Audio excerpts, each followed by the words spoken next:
ভয়ঙ্কর গতিতে ধেয়ে আসছে প্রবল কালবৈশাখী ঝড় এবং ইতিমধ্যে তাপপ্রবাহ কিন্তু শুরু হয়ে গিয়েছে পশ্চিমের জেলাগুলিতে এবং তার সঙ্গে সঙ্গে তাপমাত্রা ক্রমশ কিন্তু বাড়ছে। কোথায় কোথায় প্রবল বৃষ্টির সম্ভাবনা রয়েছে এবং তার সঙ্গে সঙ্গে কোথায় কোথায় কালবৈশাখী ঝড় এবং শিলাবৃষ্টি হতে পারে সবটাই বলবো এই ভিডিওর মধ্যে। দয়া করে ভিডিওটি একদম শেষ অবধি দেখবেন এবং নতুন হলে অবশ্যই সাবস্ক্রাইব করে আমাদের সঙ্গে থাকবেন এবং পাশে থাকা বেল আইকনটি অবশ্যই বাজিয়ে দেবেন।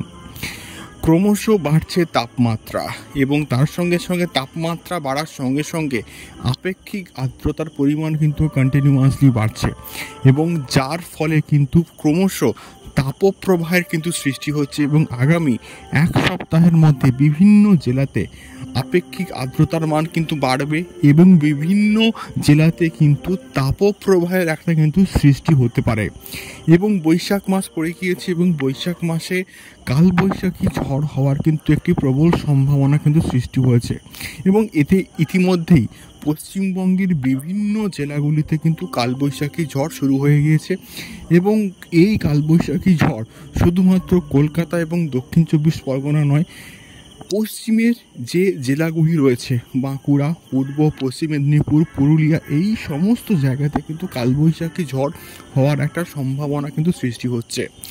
আগামী 18 থেকে 19 তারিখের মধ্যে তাপমাত্রা কিন্তু খানিকটা কমলেও তাপমাত্রা কিন্তু তারপর থেকে কন্টিনিউয়াসলি কিন্তু বাড়ার একটা প্রবল সম্ভাবনা কিন্তু রয়েছে এবং এই 18-19 তারিখের দিকে কিন্তু কন্টিনিউয়াসলি কিন্তু দক্ষিণ চব্বিশ পরগনা, কলকাতা এবং তার সংলগ্ন এলাকাতে কালবৈশাখী ঝড় এবং বজ্রবিদ্যুৎ সহ কিন্তু বৃষ্টি হওয়ার একটা প্রবল সম্ভাবনা কিন্তু তৈরি হচ্ছে এবং সাইক্লোন শক্তি কি আদৌ আসছে, এটাকে নিয়ে আমরা লাইভ ট্র্যাকিং করব। আপাতত সাইক্লোন শক্তি নিয়ে তেমন একটা খবর নেই এবং সাইক্লোন শক্তি আসলে অবশ্যই আপনাদেরকে আমরা ইনফর্ম করব লাইভ ট্র্যাকিং করে।